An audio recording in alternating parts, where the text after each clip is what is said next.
नमस्कार मंडळी, आज मी तुमच्यासाठी पुन्हा एक नवीन अपडेट या ठिकाणी घेऊन आलेलो आहे. तर मुख्यमंत्री माझी लाडकी बहीण योजनेची हे अपडेट असणार आहे. तर मुख्यमंत्री माझी लाडकी बहीण योजनेमध्ये पुन्हा एक नवीन अपडेट या ठिकाणी पाहायला मिळत आहे, की आता ज्या माझ्या सर्व लाडक्या बहिणी आहेत, त्या लाडक्या बहिणींना या ठिकाणी जे 1500 रुपये मिळत आहे, पण आता सरकारकडून लाडक्या बहिणीसाठी एक नवा नियम या ठिकाणी जाहीर होताना दिसत आहे, की आता माझ्या सर्व लाडक्या बहिणींना जो एस-टीचा प्रवास आहे, तो आता त्या प्रवास हा त्यांच्यासाठी महागणार आहे. कारण माझ्या सर्व लाडक्या बहिणींना सरकारकडून 50% ही तिकिटामध्ये सवलत दिली जाते. पण ज्याही लाडक्या बहिणींची या ठिकाणी सवलत घेत असेल, त्या सर्व लाडक्या बहिणींना आता सरकारकडून ही 50% सवलत मिळणार नाही. म्हणजेच त्यांना आता एस-टीची पूर्ण तिकीट ही काढावी लागणार. तर चला पाहूया एक अपडेट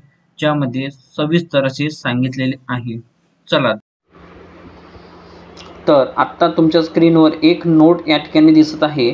त्यामध्ये लिहिलेले आहे ते तुम्हाला मी या ठिकाणी वाचून दाखवतो. लाडक्या बहिणीचा एस-टीचा प्रवास महागणार, तिकिटाची 50% सवलत रद्द होणार, असे या नोटमध्ये लिहिलेले आहे. तर आता मी तुम्हाला हे वाचून दाखवतो. महाराष्ट्र सरकारकडून महिलांसाठी विविध लाभदायी योजना राबविण्यात येत आहे. त्यामध्ये सर्व लोकप्रिय ठरलेली योजना म्हणजे मुख्यमंत्री माझी लाडकी बहीण योजना. त्या अंतर्गत 2.5 कोटी महिलांना दर महिन्याला 1,500 रुपये त्यांच्या बँक खात्यात पाठवले जातात. महाराष्ट्र राज्य परिवहन मंडळ यांच्या एस-टी बसमधून दररोज प्रवास करणाऱ्या महिलांची संख्या ही 18 लाख एवढी आहे. महिलांना एस-टी बसमध्ये तिकीट दरासाठी 50% सवलत देण्यात आलेली आहे. त्यासाठी दर महिन्याला 240 कोटी रुपये सरकारकडून महामंडळाला द्यावे लागतात. मुख्यमंत्री माझी लाडकी बहीण योजनेअंतर्गत महिलांना महिन्याला जवळपास 3,800 कोटी रुपये राज्य सरकारला द्यावे लागतात. दुसरीकडे एस-टीच्या दरामध्ये 50%ची सवलत देखील द्यावी लागते. त्यासाठी राज्य सरकारकडून 240 कोटीचा खर्च दर महिन्याला होतो. याच पार्श्वभूमीवर एस-टी बसमध्ये तिकीट दरामध्ये सवलत देण्यात येणाऱ्या महिलांना ती सवलत बंद करण्याची चर्चा होत आहे. सवलतीच्या योजनांचे पैसे राज्य सरकारकडून यायला विलंब लागतात. त्यामुळे एस-टी महामंडळासमोर अनेक अडचणी निर्माण होतात, असे देखील त्या चर्चेमागे कारण देण्यात येत आहे. राज्यातील एस-टी महामंडळाकडून प्रवास करण्यात येणाऱ्या नागरिकांची संख्या एकूण 55 लाख एवढी आहे. त्यामध्ये 18 ते 20 लाख प्रवासी या महिला आहेत. त्यामुळे वेगवेगळ्या माध्यमातून राज्य सरकारला एकूण 360 कोटी रुपयांची सवलत नागरिकांना द्यावी लागते.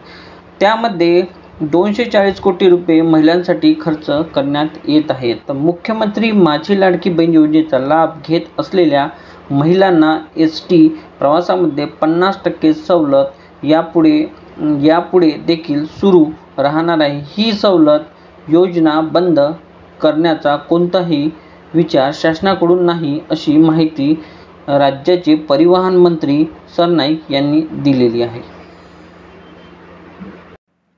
तर मंडळी, आपण आत्ताच ऐकले की शासनाकडून कुठेही महिलांसाठी सवलत ही बंद केली जाणार नाही आहे. तर हीच अपडेट या ठिकाणी पाहायला या ठिकाणी मिळत आहे, की मुख्यमंत्री माझी लाडकी बहीण योजना आणि एस-टी बस सवलत ही दोन्हीही सुरू राहणार आहे.